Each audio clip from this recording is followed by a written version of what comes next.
This is the User Adoption Podcast with your host, Henrik Dagier. Who are you and what do you do?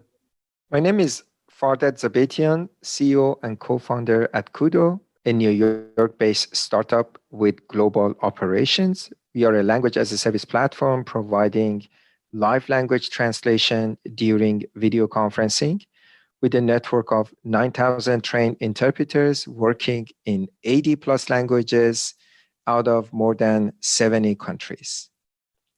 I've been passionate about language and technology for the last 20 years, really focusing on enterprise and B2B. Kudo is my third business. Prior to Kudo, I have founded and led two other businesses, Media Vision and Conference Rental, both focusing on solving the same problem, the language barrier for businesses, when they have meetings in person.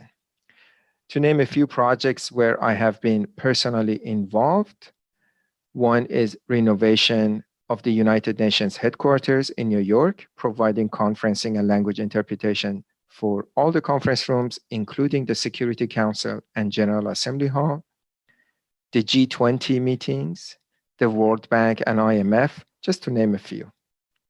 Then in 2016, we witnessed a shift in transitioning to online and decentralized meetings where there was a need for language support. This is where multinational businesses, intergovernment organizations, and associations with global membership needed to meet, educate, communicate, and decide with full participation with their teams and partners and members. I founded Kudo on January 2017. Then we spent about 2 years to develop the platform and go live end of 2018. Fardad, how are you involved with user adoption? I've been involved in user adoption from early on in my career. However, my experience has been very specific and very much in practical form. My practical experience is around user adoption within the space of large enterprises, multinational and global organizations. In particular, I'm fascinated by the topic of user adoption when you're offering a product or a solution with touch points of multiple user groups within one organization.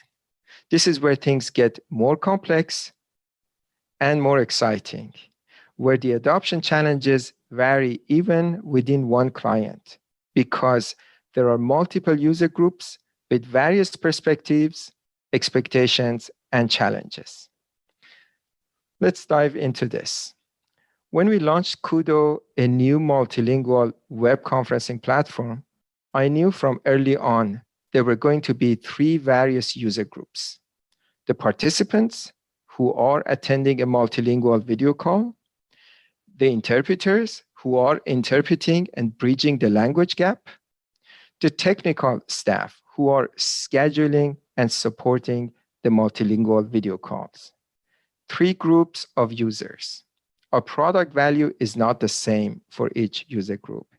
It's all about understanding their use case, the features and benefits, and really pain points we're trying to solve for each user group. From early stages in product design to all the way releasing new features and modification, the key is to be fully engaged with each user group. A successful user adoption requires supporting the client and helping them in planning a very thorough change management system in place. When designing a new product and new solution, we need to assume all users are going to be terrified when going through the change. Some less terrified than others, but everybody is somehow terrified. So there's no secret recipe to this other than a very thorough onboarding. Building strong onboarding team with very customer-driven client success team is the way to go. The client success team is not only onboard the client, but help to create action plan, considering various user groups, timeline, and focusing on real values. As I briefly mentioned earlier, since my experience has been mainly on larger size enterprises, intergovernment agencies, and multinational organizations, I've experienced slower user adoptions. This is mainly due to the involvement of many stakeholders in adopting a new technology. Also, in few cases, protocols are as important as convenience, if not more. When you add this on top of a solution that touches multi-level user groups, it makes the entire case even more interesting to study the user behaviors while meeting everybody's expectation. Fardad, what are the biggest challenges and successes you've seen with user adoption? There are a few. Let me share one which represented our biggest challenge and success at the same time. So January 1st, we had already our product in the market live for 1 year. We have received feedback from our early adopters and already made some adjustment to our product, our go-to-market strategy, and our pricing. We were right on track to bring 3-4 new logos per month. We had the right infrastructure and the resources in place to onboard new clients, make modifications, add new features, and improve. Then COVID-19 happened. It accelerated our user adoption and our plans by 18 months. We went from 2-3 new logos per month to 2-3 new logos per day. Neither we had the necessary plans in place, nor our client had the change management process in place. We did what we could to keep the lights open for us and for our clients. There were very few steps that we missed at the beginning, but then the expectations were aligned. A 4-week onboarding process turned out to be squeezing into 1 day. We went from 20,000 minutes usage on our platform to 30 million usage in less than 3 weeks. So accelerated user adoptions represents really both challenges and opportunities. The challenge there is not really having the chance to go through the typical user adoption journey with all the potential frictions and objections that you might experience launching a new product. Hence, it's really important to take the time to go back and discover those challenges and try to add those long-term values for the users.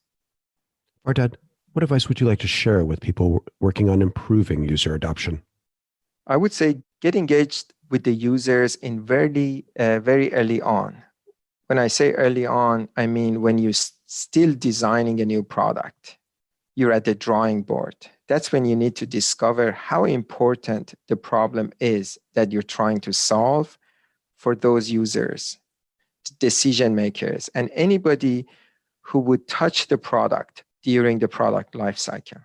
Schedule these meetings one-on-one, informal, and also observe how the users using a similar solution or an existing solution, the one that you're planning to replace. Ask those real questions, why they use it, what they love about it, and what are the things that they like to see improving or to be changed. But this process shouldn't stop here. These one-on-one meetings need to continue. At Kudo, we have a cadence of a monthly meeting with our key clients. We meet with all the user groups. We try to outline the features and benefits for each user groups. Try to be fair when further developing a product. For example, when we have bi-weekly sprint releases, in every release, we list new features under the 3 categories: participants, technical team, and the interpreters. We also do our best to release equal number of features per user group. So our users see we at Core believe in holistic approach for a successful user adoption. Fardad, where can we learn more about user adoption and your work on the subject? Well, it's quite easy to find me online, do my Persian name. I share some use cases and updates on my LinkedIn and sometimes Twitter. So you can find me on LinkedIn, Fardad Z, Fardadz, and on Twitter, F Zabetian, which is Fzabeetian. So Kudo is offering complimentary first multilingual meetings for businesses using the code ADOPT on kudoway.com/contact. kudoway.com/contact. Well, thanks, Fardad. Thank you for having me. For more on this, visit useradoptionpodcast.com. Don't forget to please subscribe, rate, and review. And for a book about this, check out useradoptionbook.com. Tune in next week for the next episode. Thanks for listening.